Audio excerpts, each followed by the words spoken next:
Todos los asistentes están en modo de solo escucha.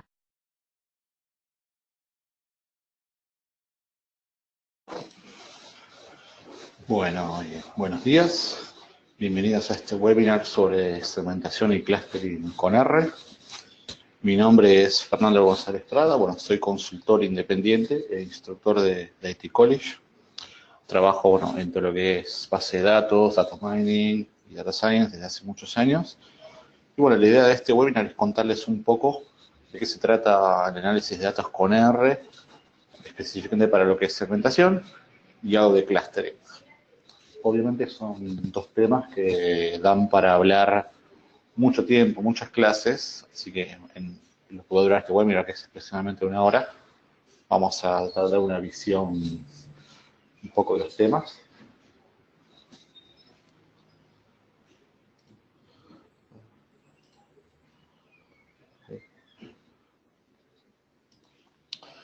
Y bueno, con la idea de...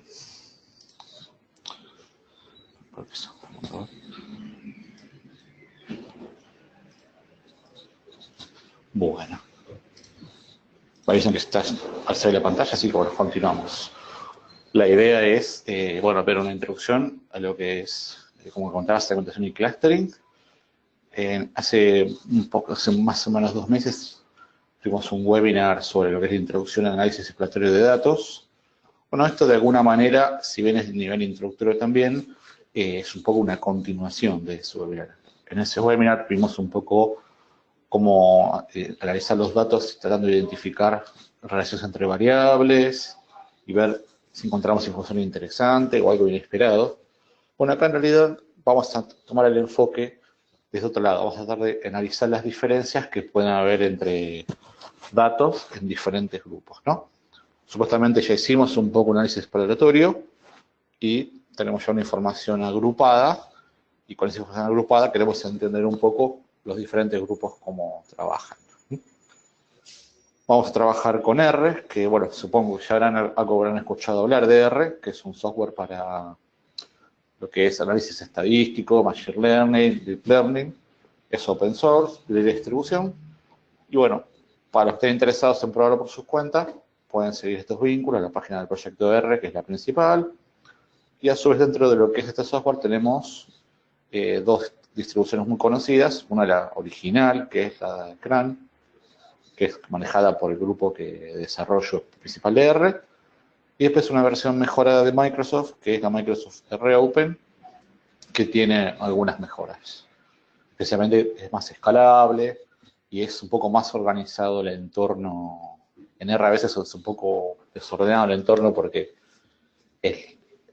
cualquiera puede armar un paquete y subirlo al CRAN y usar otro paquete en el medio. Y entonces eso hace que a veces haya dependencias entre paquetes, que se actualiza un paquete y se rompe otro. En cambio, con la versión de Microsoft estaba un poco más curada, por decirlo de alguna manera, y por eso es más estable para utilizarla. Pero en definitiva, se puede usar las dos perfectamente. Y lo más recomendable dentro de lo que es desarrollo con R es utilizar un entorno de desarrollo llamado RStudio en la versión desktop, que también es gratuito, que lo pueden bajar de esta herramienta. Bueno, el RStudio es esta herramienta que tengo yo acá en mi máquina con la que armé toda la presentación. ¿Puedo trabajar sin RStudio? Sí, puedo, pero en definitiva tengo que usar la consola que viene con R, que es un poco más básica. El RStudio es una herramienta muy cómoda y para mí es la mejor herramienta que hay dentro de lo que son los entornos de R. Bueno, vamos ya entonces puntualmente a los contenidos del webinar. Vamos a tener dos partes en este webinar. Una parte que es más que nada pensado en analizar datos desde el punto de vista de la segmentación. Acá vamos a asumir que ya tenemos datos preparados, datos limpios. En este caso son datos generados con una simulación, porque no podemos obviamente mostrar datos de un cliente de verdad. Y están listos para el análisis. ¿Qué significa esto también? Que no hay que andar preparando mucho los datos, que no hay que hacer limpieza ni nada de eso. Y tenemos algo muy importante en estos datos. Tenemos ya la información con un segmento creado. si vemos acá, yo tengo el archivo que se llama customer CSV, con el comando lo leo y lo pongo en un data frame llamado df. Para los que no conozcan R, data frame es la estructura básica para guardar datos en memoria y analizar. Con el comando summary puedo ver inicialmente los principales valores que resuelven un poco lo que está en este data frame. Y podemos ver acá que tenemos varios valores numéricos, por ejemplo, la edad de un cliente, tenemos el ingreso, tenemos la cantidad de chicos que puedan tener, y después tenemos otros valores que son categóricos, por ejemplo, gender, que sería el género de la persona, tenemos también si es propietario o no de casa, y en este caso lo más importante, que es el segmento. Esto del segmento ya lo tenemos predefinido. En este caso, tenemos Moving Up, Suburbs, Travelers y Here and Hip. Como verán, no está muy proporcionada la cantidad de valores por segmento. Tenemos 100 para este segmento, 70 para este, y para el que tenemos menos es Here and Hip, que tenemos 50. La idea es, en esta primera parte, que tratemos de entender las diferencias que hay entre estos segmentos. Obviamente que vamos a hacer un análisis básico sobre algunas variables, ¿no? Un análisis profundo sobre todas las variables puede llevar bastantes horas. En la segunda parte del curso, vamos a hacer al revés. Vamos a sacar esta columna de segmento y la idea es que con el clustering yo descubrir grupos interesantes y con esos grupos poder generar los clusters. Entonces son dos enfoques diferentes. Entonces seguimos con el primer enfoque, que es para analizar la segmentación de los datos. Bueno, acá tenemos una vista previa muy rápida del conjunto de datos. Con el comando head podemos ver los primeros registros y con tail los últimos. Bueno, vamos a ver acá cómo están realmente los datos distribuidos. Entonces lo primero que vamos a hacer para empezar este análisis es empezar a ver un poquito algunos valores de resumen. Lo primero que vamos a hacer es empezar a tener una idea de qué queremos analizar. Dentro de estos valores, creo que es interesante que tengamos en cuenta la relación del ingreso, ¿no? del grupo familiar con respecto a otras variables. Y una variable, por ejemplo, que vamos a analizar bastante es el tema de que tenga o no, sea o no propietario de la casa. On home yes sería propietario, on home no sería no propietario. Y a su vez tenemos un campo que es subscribe, que básicamente esta información es sobre suscriptores de un servicio. Entonces tenemos que, en este caso, que es suscriptor de un servicio y en estos demás casos que no son. Entonces la idea es empezar a entender un poquito cómo se comportan los grupos en función de esto. En R tenemos variables continuas y variables discretas. ¿Se acuerdan que habíamos visto algo de esto en el webinar anterior? Las variables continuas son, por ejemplo, los números del 0, digamos, hasta el infinito. Básicamente cuando tenemos que cada valor que está en un rango de datos es posible. Y en cambio las discretas es cuando tenemos ya una cantidad de valores limitados prefijados de antemano. Por lo general, cuando trabajamos con variables discretas, se usa una estructura llamada factor. Entonces, por ejemplo, queremos ver un poquito si hay diferencias en el ingreso en algunos grupos. ¿Cómo podemos hacer? Bueno, tenemos el comando min para calcular la media.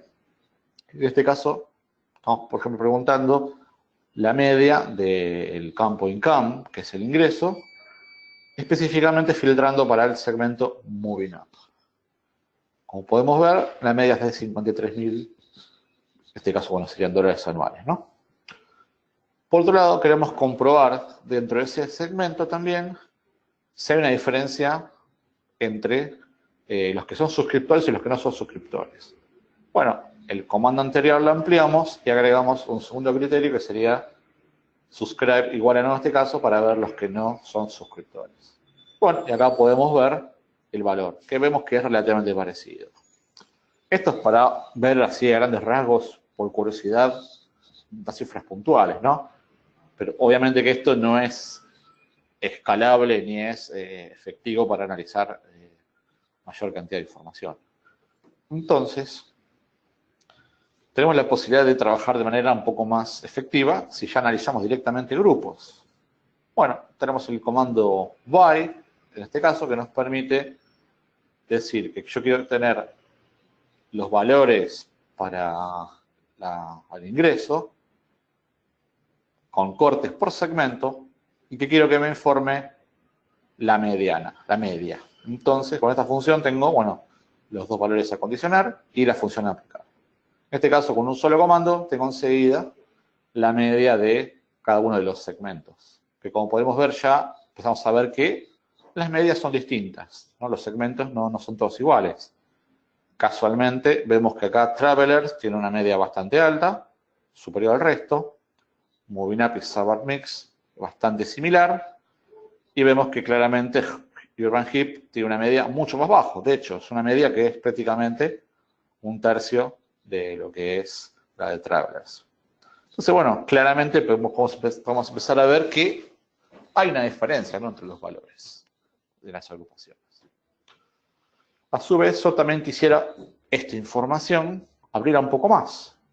Además de tener el segmento que tiene, abrir la información viendo si el estado de la persona es suscriptor o no lo es. Bueno, ampliamos un poco el comando anterior, pero en vez de utilizar acá el segmento, directamente utilizamos una lista en la cual nombramos todos los campos por los cuales queremos abrir información, ¿no? En este caso, segmento y suscripción. Entonces acá que nos muestra lo mismo que antes, pero agregando el suscriptor, ¿no? Con moving.now, este valor, más abajo tenemos moving up 10 y así cada una de las combinaciones. Y por último, si quisiéramos ver la media total por segmento, tenemos por ejemplo la opción aggregate.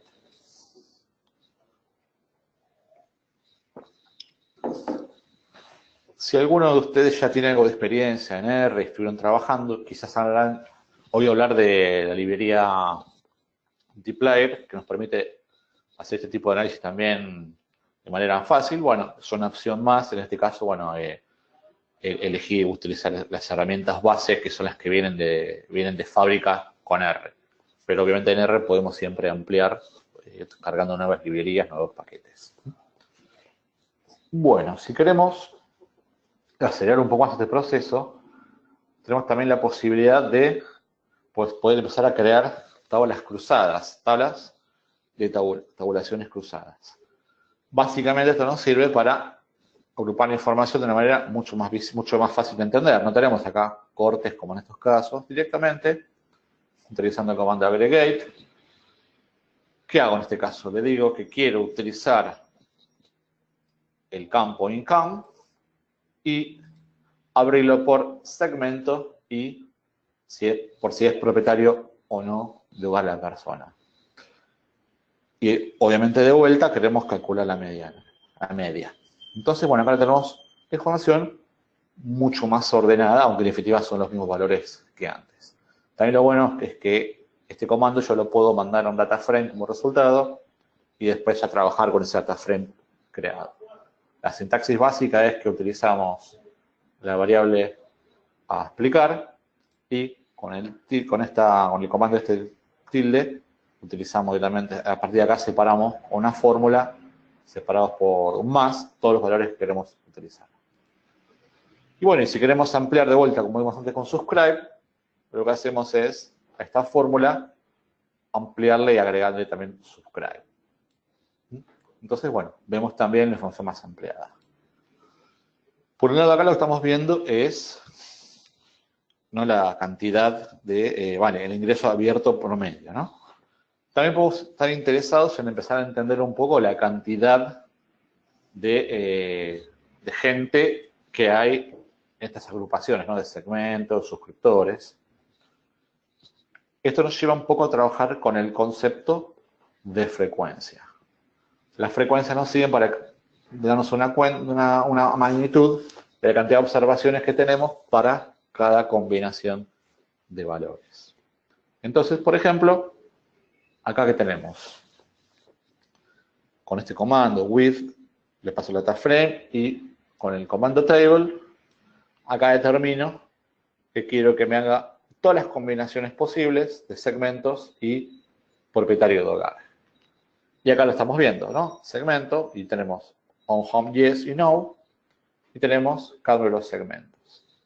La diferencia es que acá ahora no tenemos más la medida del ingreso, sino que, como ya cambió frecuencias, acá tengo la cantidad de observaciones que hay para ambas combinaciones, ¿no? A su vez, si esto lo quiero cambiar, bueno, hago lo mismo. En este caso, por ejemplo, quiero explicar la cantidad de chicos que tiene en casa la persona junto con el segmento.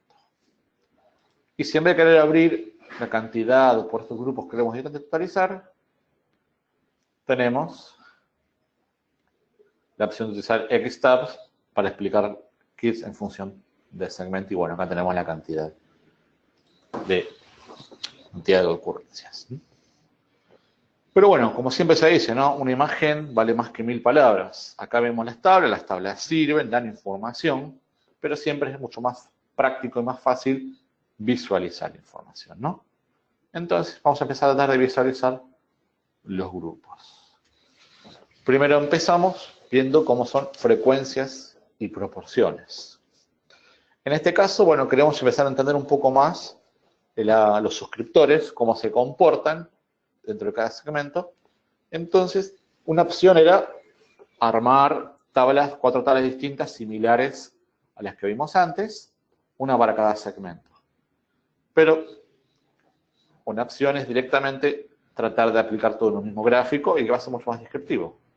Entonces, por ejemplo, acá usamos como variable explanatoria a subscriber. ¿Y qué lo estamos haciendo? Estamos creando un histograma que tiene subscriber como variable a explicar. Entonces, ¿qué nos muestra este gráfico? Tenemos la información abierta por cada segmento, Traveler, Heap, SuperMix, MovingUp, y tenemos dos barras, No y Yes. Esta nos está mostrando, bueno, la frecuencia, la cantidad que tenemos de suscriptores en cada segmento. ¿Qué significa, por ejemplo, acá, en MovingUp? Que el 80% de las personas que están en este segmento no son suscriptores. En cambio, el 20% sí lo son. Entonces, acá estamos mostrando un porcentaje sobre el total dentro de cada segmento. Como verán, ya a simple vista, podemos entender que, por ejemplo, que SuperMix es un grupo que es el que tiene menos suscripciones, menos tendencia a suscribirse, no menos porcentaje. Y en cambio, Urban Heap tiene, junto con MovingUp, una mayor proporción. No, y acá es curioso, ¿no? Porque se acuerdan que en Urban Heap habíamos visto que tenía un ingreso menor en promedio que los demás. Entonces acá nos queda claro, digamos, el peso que hay dentro de cada segmento en suscribir o no. Pero en sí, ¿qué pasa acá? ¿Qué estamos obviando en esta visión? Como es un porcentaje, no estamos teniendo en realidad una dimensión de la cantidad de gente que tenemos en cada segmento que suscribe o no suscribe. Entonces, lo que hacemos acá es directamente, en vez de mostrar el porcentaje total, que nos muestre directamente la frecuencia. Entonces, lo que cambiamos acá es que el type sea el count en vez del porcentaje.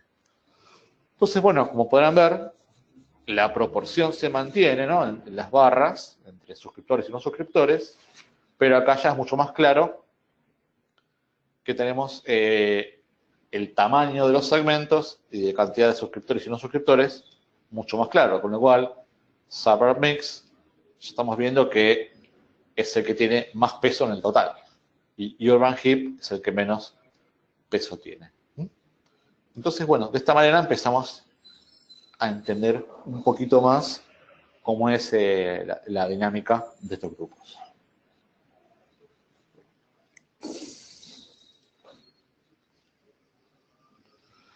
Si queremos tener un poco más de un nivel más para explicar, podemos agregar un factor más.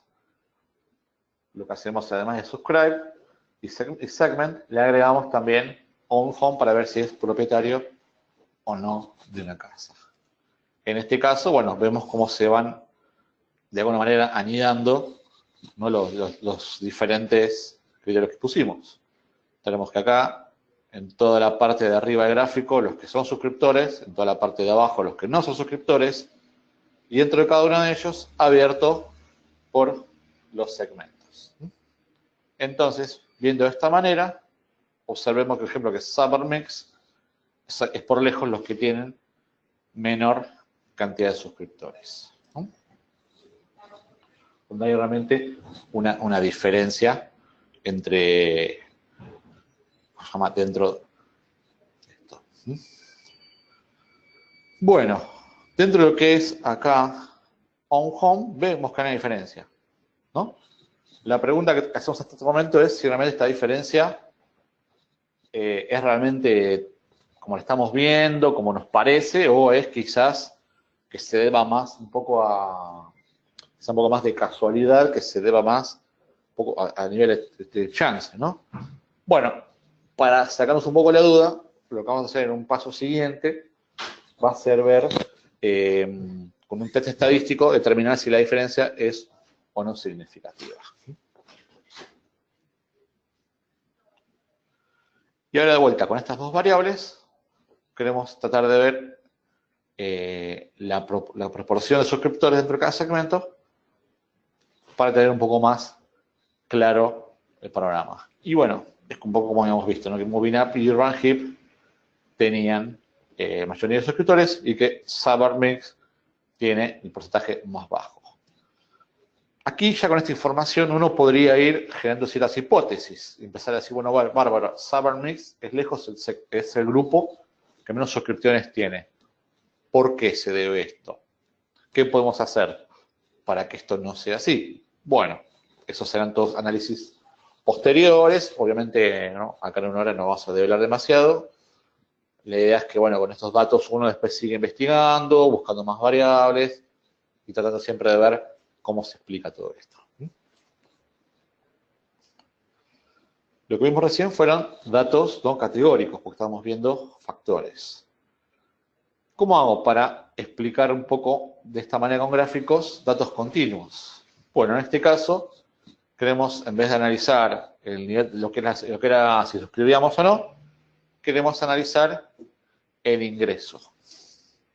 Entonces, ¿qué hacemos acá?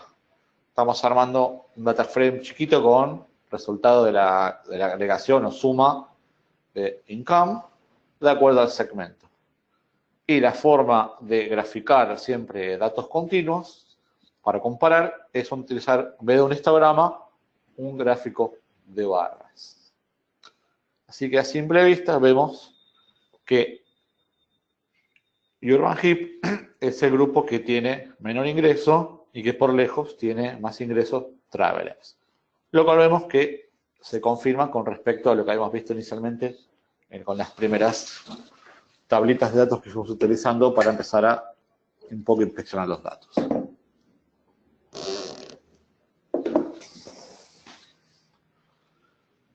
Y si queremos tener en cuenta, dentro de lo que vimos recién también, cómo afecta a que sea propietario o no de su casa, ¿qué es lo que hacemos? Bueno, modificamos el código anterior para, además del segmento, agregar también un home. Y bueno, ampliamos el gráfico también para incorporar esas variables. Entonces, ¿qué es lo que tenemos ahora? Tenemos un gráfico parecido al anterior, pero en vez de tener una barra total, tenemos dos barras, una para el grupo de no suscriptores y otra para el grupo de los que son suscriptores. Como verán, es un gráfico que dice algo, sí dice, pero en definitiva no es muy distinto a lo que podemos hacer con un Excel, ¿no? Bueno, la idea de utilizar R, que es un software estadístico, es también poder hacer un análisis un poco más profundo y tener algunas visualizaciones que sean más interesantes. Entonces, una manera muy piola para poder ver cómo se distribuyen los datos es usar un tipo de gráfico estadístico que se usa poco en todo lo que es análisis en las empresas, por lo general, salvo en sectores donde tienen realmente gente con estudios estadísticos o cuantitativos, que ahí sí se suele usar. Por ahí en otras empresas, con todo lo que es planeamiento, control de gestión, marketing, no es muy común utilizarlo. Les recomiendo realmente que investiguen sobre este gráfico vas a ver porque es muy interesante y con un solo vistazo uno enseguida puede entender mucho mejor la información. Entonces vamos a utilizar los gráficos de boxplot o diagrama de caja, que lo van a ver en alguna bibliografía en español que se llaman gráficos de caja y bigote, ¿no? Un nombre un poco gracioso. Me gusta más boxplot. Entonces, ¿qué hago? Con un boxplot puedo ver la misma información, pero entiendo mejor la distribución. Y veamos cómo sería un gráfico. ¿Qué les parece acá? ¿Se entiende un poco que esto a simple vista? Bueno, a simple vista obviamente van a ver que son distintos, ¿no? Quizá no entienden del todo de qué se trata. Como les decíamos, acá podemos ver la distribución de los datos. La distribución tiene diferentes puntos de tendencia para analizar. La caja, lo que nos está mostrando es, esta es la caja, estas son los bigotes, se llaman. La caja está mostrando el grupo de donde están concentrados la mayor cantidad de los valores. Y la barra gruesa que está en el medio se la conoce como mediana. Mediana, media, ¿hay diferencia? Bueno, sí.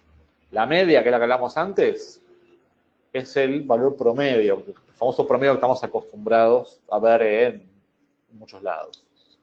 La mediana, en realidad, es un valor puntual, no es un promedio, es un valor puntual que es el que divide a la mitad de las observaciones. Si yo me paro en la mediana, de un lado tengo la primera mitad de las observaciones y de otro lado tengo la segunda mitad de las observaciones.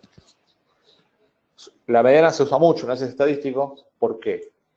Porque como es un valor y no un promedio, se dice que es una medida robusta, porque no está sujeta a la influencia de valores extremos. Supongamos que yo tengo, estoy con mis compañeros de trabajo y anotamos un papel cuánta plata gana cada uno, todos ganamos una cifra similar, bueno, y de repente entra un millonario en la habitación. Bueno, si anotamos el valor del millonario, sumamos todos y dividimos, sacamos un promedio, bueno, el valor va a ser mentiroso. ¿Por qué? Porque de repente hay una persona que gana mucho más que el resto. Entonces un promedio se distorsiona con valor extremo. En cambio la mediana es el valor que está en el medio de los valores, entonces ese valor es mucho más estable para analizar información. Entonces, ¿qué significa acá? Que en Moving Up, que el ingreso mediano, la mediana del ingreso está en el orden de los 55.000 aproximadamente, que después la mayoría de los valores van a estar entre 60.000 y poco menos de 50.000.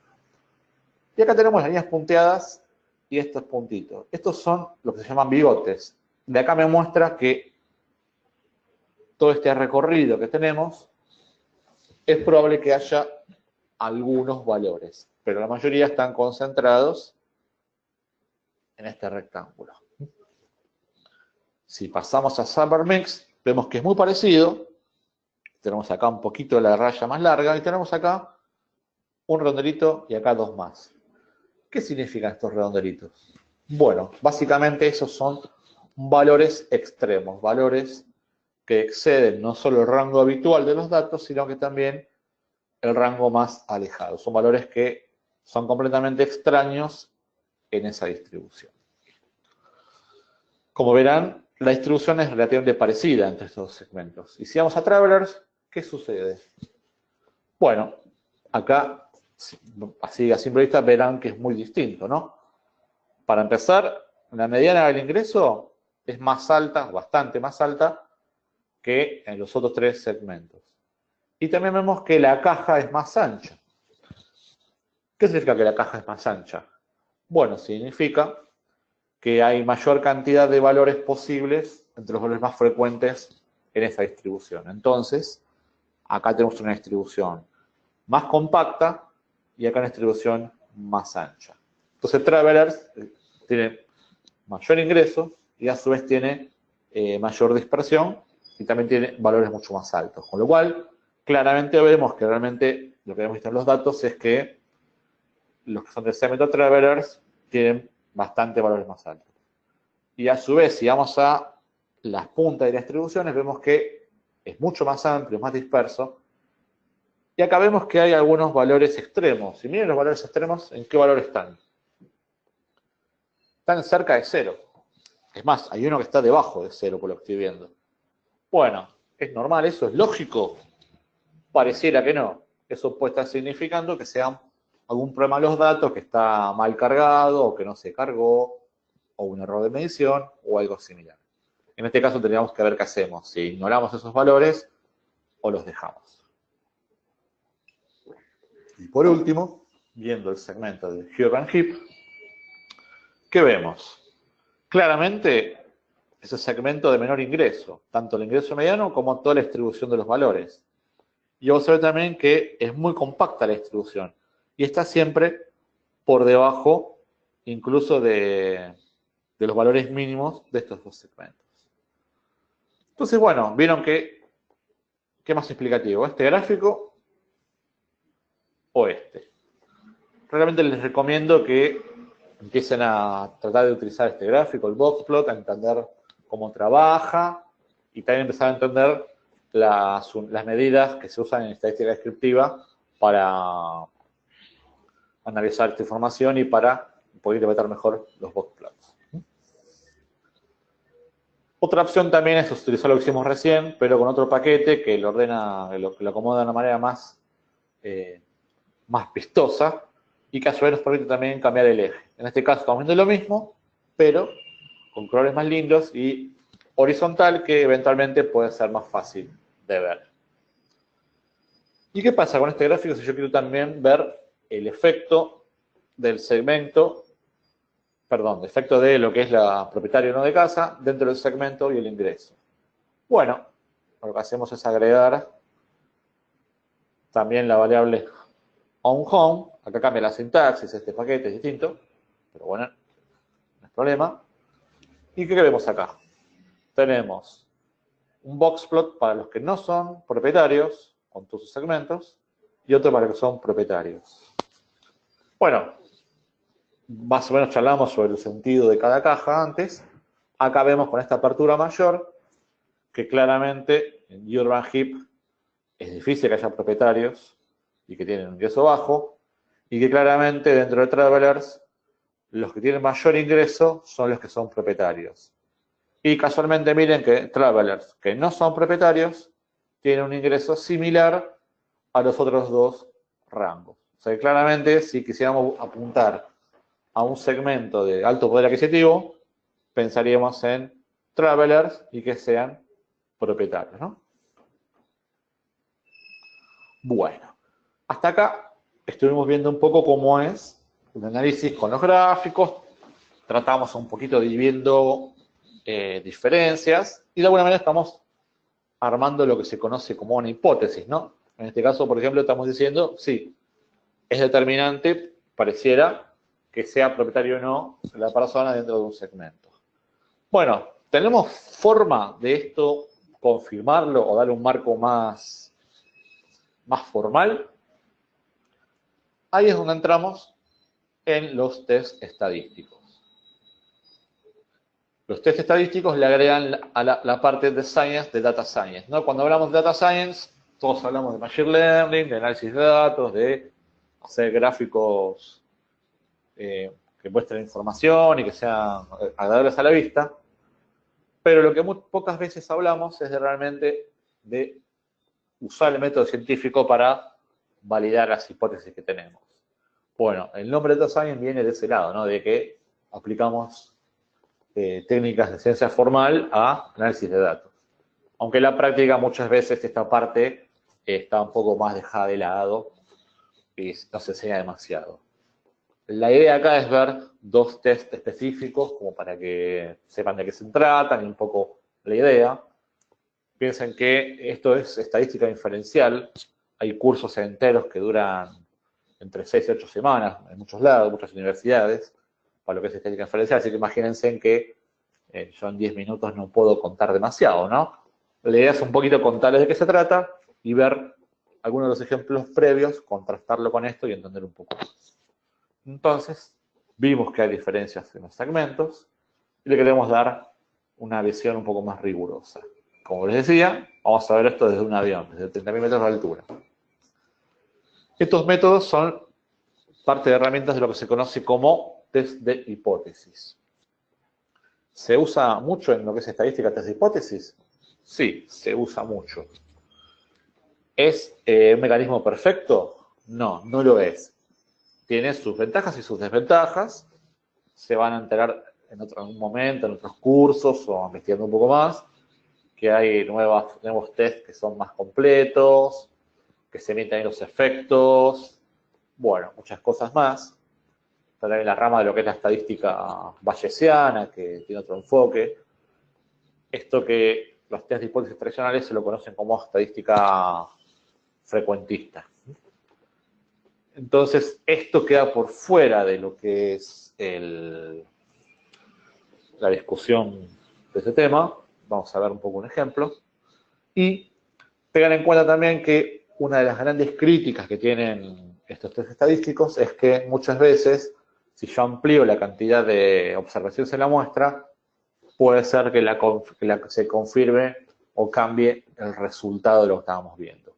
¿Qué significa? Que quizás yo tengo una hipótesis, pruebo con pocos datos y veo que la hipótesis no, digamos, se mantiene, entonces no hay un cambio, pero de repente ese mismo enfoque yo agarro, consigo mucho más datos y quizás con esos datos demuestro de que sí hay un cambio. ¿Por qué? Porque estos modelos son muy sensibles al tamaño de una muestra. A mayor muestra, hay más posibilidad de que cambie el resultado. Entonces, sin entrar demasiado en detalle, les comento, por ejemplo, volvemos al ejemplo de que queremos centralizar la relación entre el suscriptor y que tenga o no, sea no propietario de la casa. Si volvemos al comando table, ¿no?, que nos llamaba las cantidades de combinación de las observaciones que hay combinadas, ¿no? Acá tenemos 137, 123 para el lado de no y 22 y 18. ¿Podemos, viendo estos valores, pensar si hay una relación o no? Con los gráficos parecía que sí que la había. Viéndola acá con los números, se hace más difícil. ¿Por qué? Porque son valores parecidos dentro de todo, pero hay una diferencia en que tengo mucho más no que muchos más sí. Entonces, tenemos para esto el test de la chi cuadrada que nos va a ayudar. Este test se usa para analizar la frecuencia de cantidades y lo que hago es tratar de entender si, por ejemplo, esta cifra que tengo acá tiene relación con lo que sería el total esperado. Básicamente, lo que hace es tratar de comparar los datos observados respecto a la distribución esperada con respecto al total de los datos. La forma de correr el test es con el comando chist_q.test, esto es de chi-square sería en inglés, y le paso la tabla de datos que vimos recién. Entonces, el resultado del test me está generando una salida que lo que más me interesa es este valor, el p-value, o muy conocido como valor p, ¿no?, en español. El test de chi-square básicamente me dice, mirá, vos tenés estos datos, pero yo parto de la base de que no hay una relación, sino que los datos son independientes. Esa asunción del test es lo que se conoce como hipótesis nula. La idea del test es que yo demuestre que la hipótesis nula se cumple o que por el contrario la hipótesis nula no se cumple, con lo cual estoy, digamos, generando nueva información. Acá el valor P me da 0.9187. ¿Qué significa esto? Bueno, tendríamos que hablar mucho de esto para poder entenderlo más claramente, pero a grandes rasgos lo que me está diciendo un valor de p-value 9187 me está diciendo que hay casi 92% de posibilidad de que encontremos datos similares dentro de ese conjunto de datos. Entonces, si tenemos 92% de posibilidad de datos similares, ¿qué significa? Que no hay un cambio, no hay realmente una relación. Que realmente los valores son esperados que sean mayormente como los estamos viendo. Entonces, con este valor, el test está diciendo de que en realidad la relación que observamos no es clara, no hay realmente una relación. Entonces, el ratio entre suscripción y el tener o no casa propia no se verifica que haya estadísticamente una relación. Entonces, este test lo usamos para entender cómo se comporta variables categóricas o factores. Otro test que vamos a ver, y es el último test que vamos a hacer con clustering, es el test conocido como t-test. El t-test, ¿para qué sirve? Sirve para comparar la media de dos o más grupos. Por ejemplo, yo quiero comparar, como vimos de entrada, la media de, por ejemplo, el segmento Urban Heap con la media de Travelers. Bueno, para comparar no manualmente a vista, sino compararlo formalmente, utilizamos este test. Este test, como muchos otros test, tiene algunas asunciones, que en este caso no los vamos a comprobar en rigurosidad ni demostrar, pero básicamente se asumen que los datos siguen una distribución normal, ¿no? ¿Se acuerdan de la campana de Gauss? Y que la forma es simétrica y que no tiene valores extremos. Como mucho lo que vamos a ver es un histograma con la distribución. El campo ingreso vemos que tiene una distribución relativamente de campana, tenemos acá un pequeño piquito, pero no afecta demasiado. Y vamos a ver qué pasa con la distribución de los que son propietarios y los no propietarios. Los propietarios, vimos el ingreso, ¿no? Para la distribución de ingresos según total. Acá vamos a ver la distribución del ingreso para los propietarios y no propietarios. Básicamente, lo que hago es, con mi conjunto de datos, crear un subset, que es un filtrado de datos. Traigo todos los que tengan solamente yes, como home ownership. Y con ese conjunto de datos o data frame, ahí genero el gráfico. ¿Y qué estamos viendo? Que básicamente la forma tiene su distribución normal, con también un pequeño piquito acá al lado, parecido al que vimos antes. Y después vamos a hacer lo mismo con el grupo de no propietarios. Bueno, observen que en este caso la distribución se da que tiene una cierta forma de campana, pero tiene un poco una distorsión hacia los valores más bajos. Esto es muy común cuando analizamos ingresos. ¿Por qué? Porque es más común que la gente tenga menores ingresos que mayores ingresos, ¿no? Pero bueno, como dijimos que no vamos a ver en profundidad la distribución, ni vamos a hacer ningún test para ver si hay normalidad ni nada de eso, viendo estos gráficos, asumimos que la distribución se puede asumir de que es aproximadamente normal. Muchos de los tests, si la distribución no es exactamente normal, pero es aproximadamente normal, funcionan.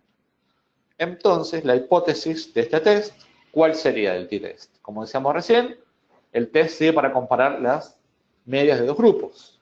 Entonces, la hipótesis nula, o sea, la hipótesis de que todo es estable, la hipótesis es que no hay diferencia entre las medidas, entre las medias, perdón. Entonces, ¿qué significa? Que yo, si resto una media de un grupo, le resto el valor de la media de otro grupo, ese valor debería dar 0, si la hipótesis es verdadera. Entonces, ¿qué vamos a hacer acá? Vamos a probar a correr el test para ingreso con respecto a on-home, como vimos recién. Corremos el test y acá nos va a dar unos resultados interesantes. La variable estadística t no la vamos a charlar acá, tiene su valor. Pero lo que más nos interesa acá es el valor P o P-value. Observen que antes, en el caso anterior, vimos que teníamos un 90%. ¿Acá qué tenemos? Acá tenemos un 0,01195. O sea, es un valor ínfimo. ¿Qué me está diciendo esto? Que realmente es muy, muy raro que encontremos valores con esa diferencia. A su vez nos da un intervalo de donde están la mayor parte de los valores, que esto, bueno, se llama intervalo de confianza, que no queremos hablar demasiado de esto, porque es un tema profundo. Pero acá donde tenemos la mayor evidencia es en que me muestra la media del grupo. El grupo no tiene una media de 47.300 y la media del grupo sí tiene una media de 54.900. Con lo cual, claramente vemos que las medias son distintas, ¿no? Entonces, este valor tan bajo me está diciendo que realmente es muy raro, tengo un 0,11% de posibilidad de que estos valores que yo estoy observando sean por suerte. Con lo cual, en realidad, me está diciendo que la hipótesis nula no es cierta. Entonces, ¿qué significa? Que realmente hay diferencias en las medias. Entonces, específicamente, vemos que los no propietarios tienen una media de ingreso menor a los propietarios. Entonces, esto que lo hemos visto ya en gráficos previamente, ahora lo estamos confirmando. Realmente hay diferencia. Y cuando el test confirma esto, se dice que la diferencia es realmente significativa. ¿Y qué pasa si ampliamos un poquito más este test para agregar otra variable más? Bueno, vamos a agregar travelers. De la misma forma que antes, agregamos, filtramos para el segmento travelers. ¿Y qué observamos? Bueno, en este caso, el valor P es un 79%, con lo cual, en realidad significa que la mayoría de los datos, casi el 80%, vamos a tener una diferencia similar a la que estamos viendo. Y si vemos las medias del grupo no y la del 10, vemos que los valores son bastante cercanos. Entonces, con un valor de casi el 80%, decimos que realmente la hipótesis nula se mantiene, o sea que las medias no son distintas, son iguales o son muy similares. Entonces, la diferencia no es significativa. Entonces, bueno, viendo un poquito estos tests, vemos que, bueno, se puede analizar más en profundidad los datos, ¿no?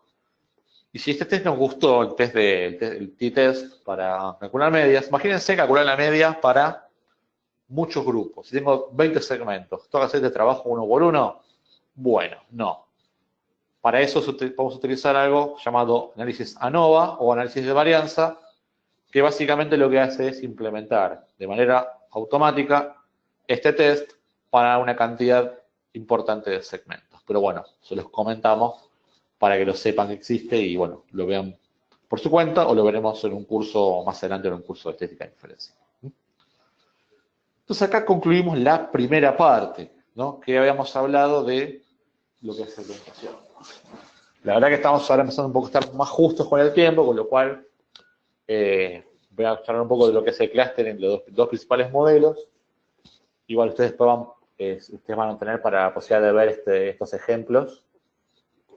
Vamos a distribuir en PDF, en HTML, estos ejemplos, que los van a poder ver por su cuenta más tranquilos. Pero voy a contar un poco cómo trabaja el clustering en los dos casos principales y más conocidos. Como dijimos antes, teníamos un segmento ya previsto y queremos explicarlo, ¿no? Tenemos el segmento acá. Ahora con clustering es al revés. Yo lo que quiero hacer es, no conozco yo los segmentos, porque no tengo segmentos, son datos nuevos, pero quiero identificar segmentos, quiero identificar grupos, ¿no? Un clúster es un grupo de observaciones, ¿no? Entonces, los algoritmos de clúster lo que intentan hacer es detectar grupos tratando de encontrar grupos compactos y que no tengan puntos que estén difusos en el medio, que puedan estar en un grupo o en el otro. Hay muchos modelos de clustering, algunos muy complejos, que todos tienen su ventaja y su desventaja. Vamos a ver los dos más comunes. También se conoce el clustering como Machine Learning no supervisado o Unsupervised Learning. ¿Por qué? Porque en realidad, como yo no tengo información etiquetada, en realidad le estoy dando al algoritmo datos para que el mismo algoritmo se entrene y entienda los datos que tenemos. Por eso es no supervisado. Le damos datos sin etiquetar al algoritmo.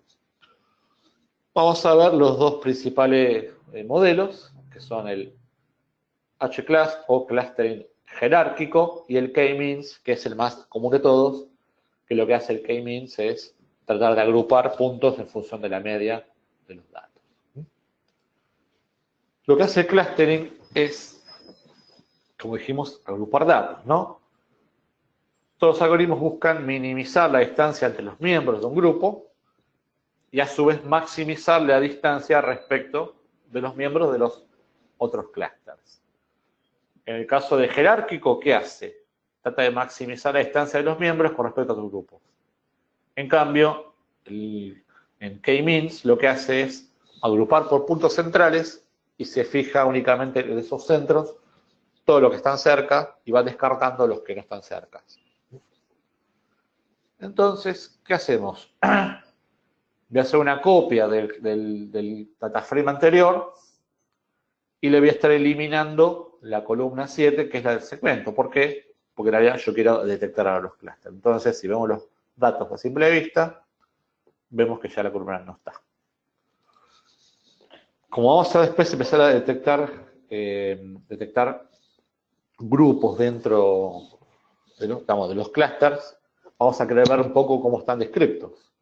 Para analizar las medias de cada uno de los clusters que me genera, vamos a una función utilitaria que me va a calcular muy rápidamente todas las medias.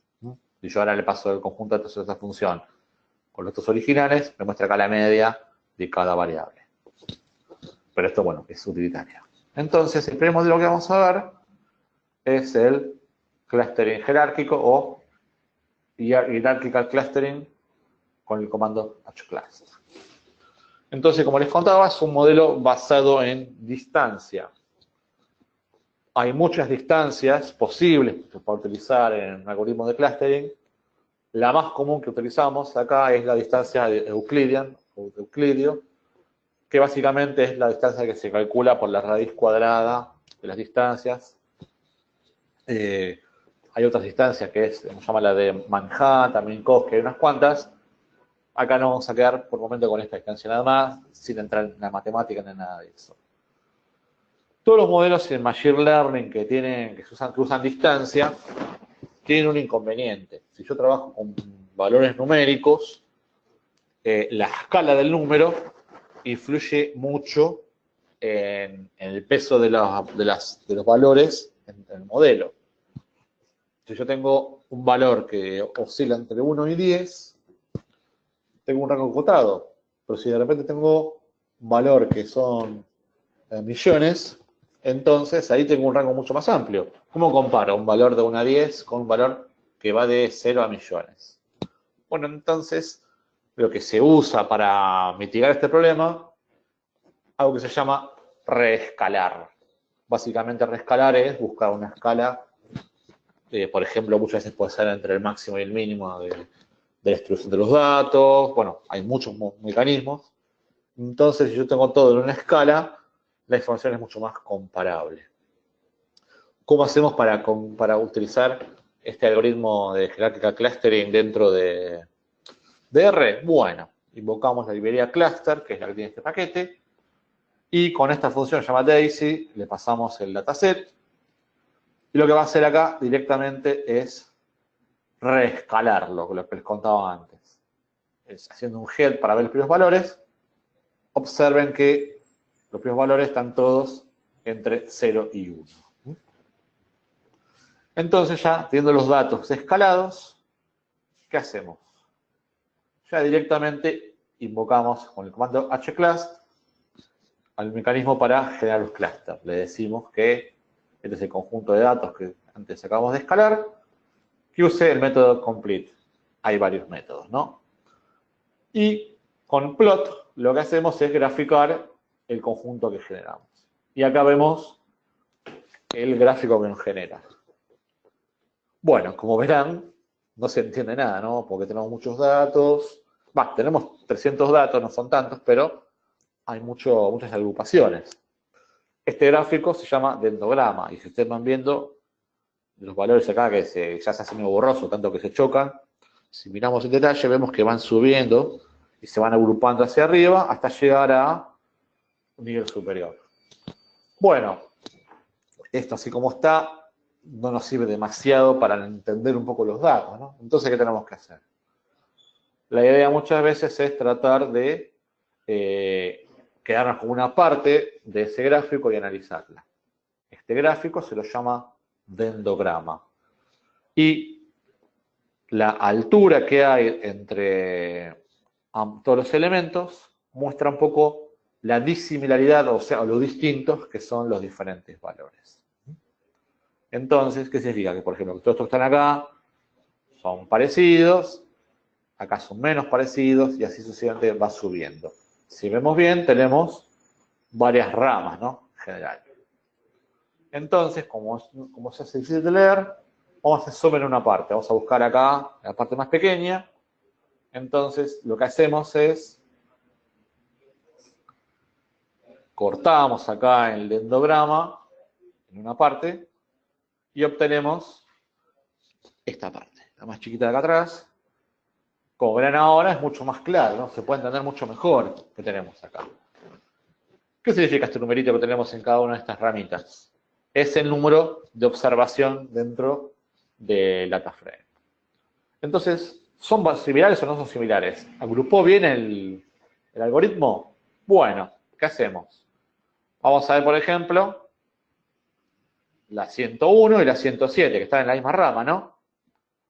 Bueno, con class.df le pasamos las dos claves que queremos y nos muestra que 101 tiene esta edad, este sexo y todo eso. Vemos que dentro de la misma rama son muy parecidos en edad, bastante parecidos en ingresos, tienen un chico y tanto a nivel de suscripción de hogar, suscripción y a nivel de propietario de hogar son similares. Veamos otro valor. Veamos, por ejemplo, acá 278 y 294. Bueno, están del otro lado de la rama, ¿vieron? Están juntos, pero están en otra rama. Bueno, observen que, viendo estos dos valores, ya tenemos una edad diferente, son mujeres, mayor ingreso, y todo se mantiene acá, es igual que antes. Con lo cual vemos que es razonable como agrupó, pero a su vez ya empiezan a haber diferencias entre la rama derecha y la rama izquierda del árbol. Y veamos otro grupo más, por ejemplo, vemos acá el 173, que está en esta rama, comparándolo contra el 141, que está en otra rama distinta. ¿Qué sucede cuando los pedimos? Bueno, observen, miren la edad. 64 en uno y 25 en otro. Diferente sexo, muy diferente ingreso, diferente también la cantidad de chicos. Entonces, como verán realmente, entre acá y acá, ramas distintas, hay mucha diferencia. Entonces, bueno, acá empezamos a entender un poco cómo trabaja el algoritmo para agrupar. Si queremos ver cómo trabajó, tenemos la posibilidad de ver la correlación que hay dentro del dendrograma y distancias entre ellos, de los valores. Bueno, nos da un 0,76, que es un buen valor, pensando que la correlación siempre tiene un valor máximo de 1. Entonces, supongamos que vemos que este modelo nos puede servir, el clúster jerárquico. ¿Qué hacemos? Tenemos que definir la cantidad de grupos que queremos. Bueno, si miramos a grandes rasgos, vemos que tenemos acá un primer grupo, otro segundo grupo, y después acá tenemos un grupo grande y otro grupo grande. Entonces, ¿qué hacemos acá? Le decimos a R que nos genere el clustering de vuelta, utilizando cuatro grupos para generar. Entonces, sí, genero la segmentación. Y si veo los primeros valores, ¿qué me dice acá? 1, 1, 1, 2, 2, 1. Me está diciendo acá, para cada observación, a qué clúster pertenece.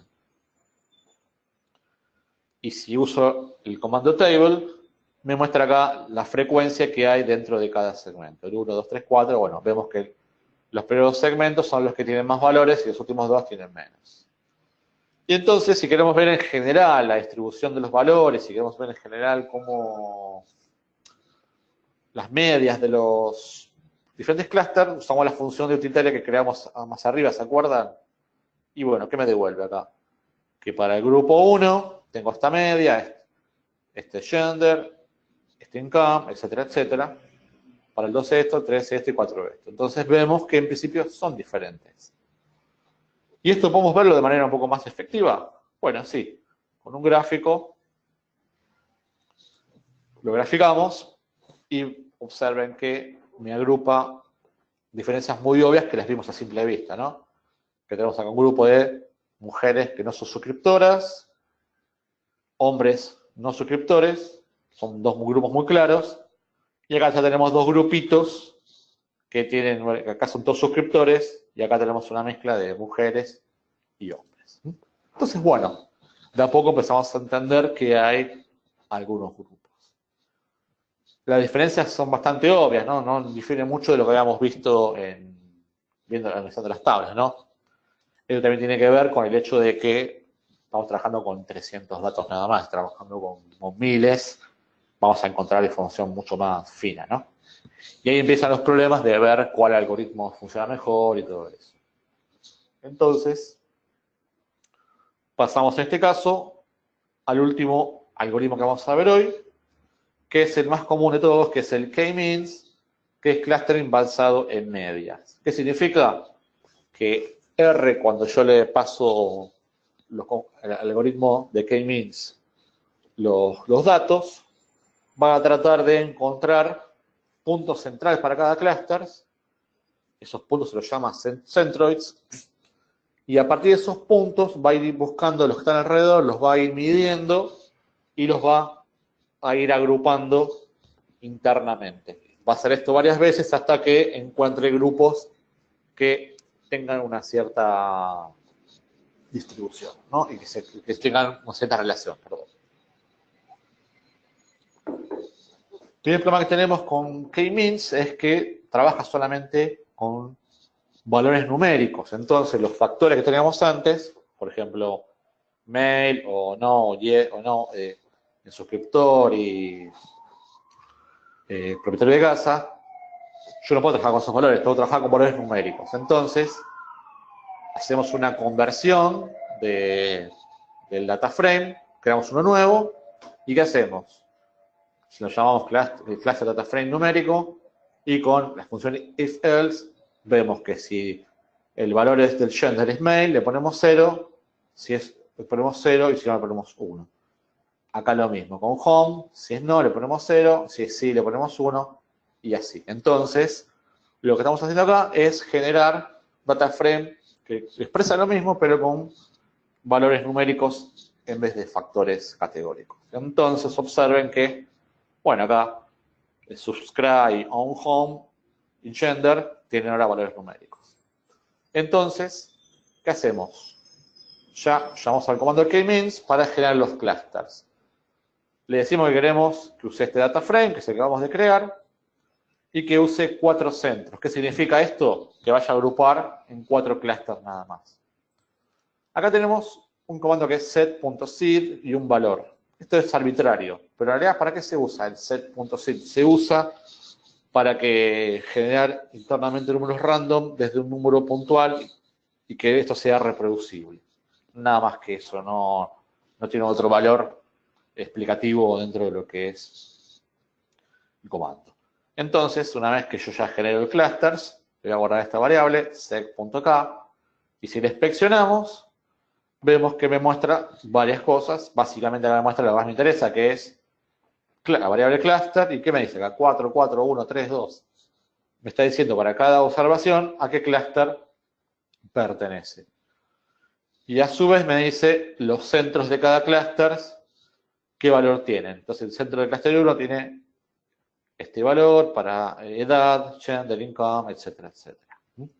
Y pues acá son medidas ya sobre respecto a los errores que genera y todo eso que, bueno, no tenemos tiempo de charlarlo, lo veremos en algún otro momento, en algún curso más en profundidad.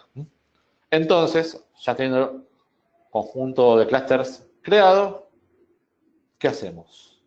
De vuelta con la función esta para sumarizar, le pasamos el data frame nuevo y le decimos que le pasamos el cluster que queremos que analice, perdón, la variable que queremos utilizar para el corte, y bueno, me saca acá las medias para cada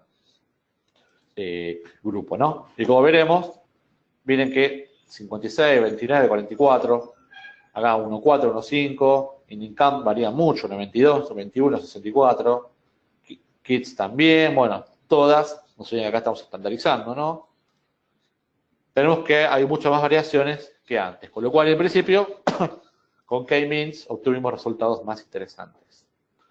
Ahora, como dijimos antes, con un gráfico todo es más entendible, ¿no?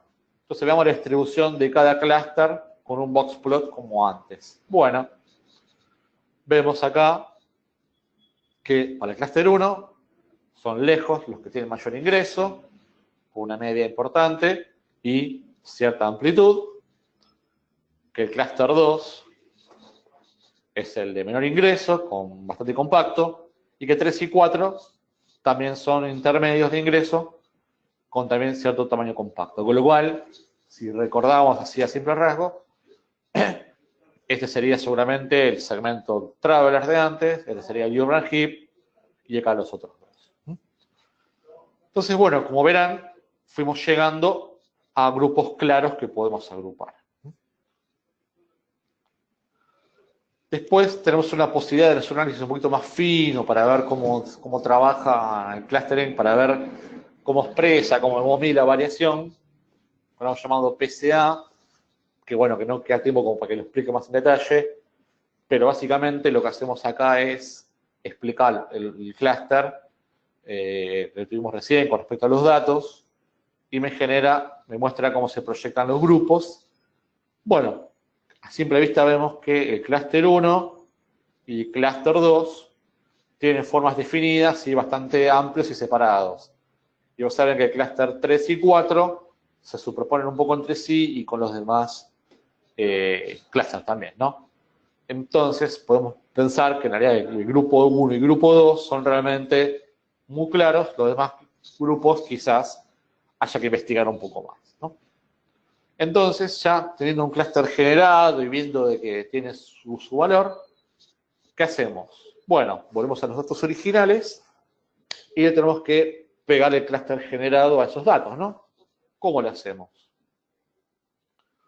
Con el comando cbind, que es para hacer binding de columnas, le digo que mi grupo original de dataframe original me agregue la columna cluster de la estructura sec.k, que es donde guardamos los datos clusterizados. Entonces, si los inspecciono, acá, ¿qué nos muestra? Bueno, los mismos datos originales de antes, ¿no? Con las variables categóricas, con todo el original, y acá tengo para cada uno el clúster al que pertenece.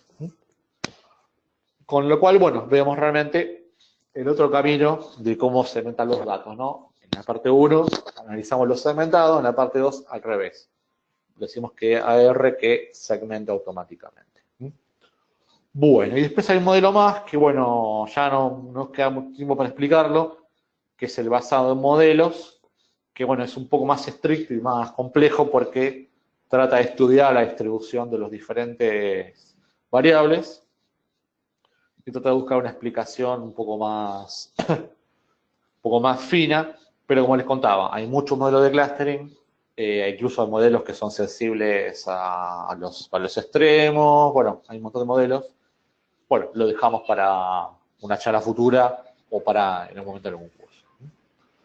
Así que bueno, sin más, por mi lado, les agradezco haber participado en este evento, espero que les haya gustado, que les haya servido, que les haya, bueno, generado interés en esto como para empezar a investigar el tema y empezar a tratar de aplicar un poco sus trabajos y a, bueno, capacitarse un poco más con esto que, como todos sabemos, todo lo que es Data Science es un poco la profesión, ¿no?, del futuro. Y bueno, es un campo apasionante y que es muy bueno que nos podamos meter y poder trabajar, empezar a trabajar ahí. Es un trabajo realmente muy emocionante, no libre de frustraciones muchas veces, ¿no? Cuando vemos que las cosas por ahí cuesta encontrar los algoritmos que funcionen bien y que limpian los datos, todo eso, pero es un mundo hermoso que les recomiendo realmente que se metan. Bueno, como datos opcionales, bueno, les dejo acá, bueno, obviamente la dirección de Ticolis para mantenerse en contacto, para que tengan tanto un poco de la oferta que vamos a hacer de cursos. Les dejo también acá mi dirección de mail por si quieren contactarme por algo. Y, bueno, les comento que mayor parte de la referencia de lo que vimos hoy está tomado de este libro de Reform Market Research, que está muy interesante, arranca bastante más avanzado de lo que estamos viendo acá, pero acá fue una visión un poco más bajado, un poco más, fácil de explicar, ¿no? Para nivel inicial. Y también algunos conceptos de R for Data Science, que es un libro muy interesante. Así que bueno, por mi lado, les agradezco la participación y bueno, les esperamos en la próxima. Muchas gracias.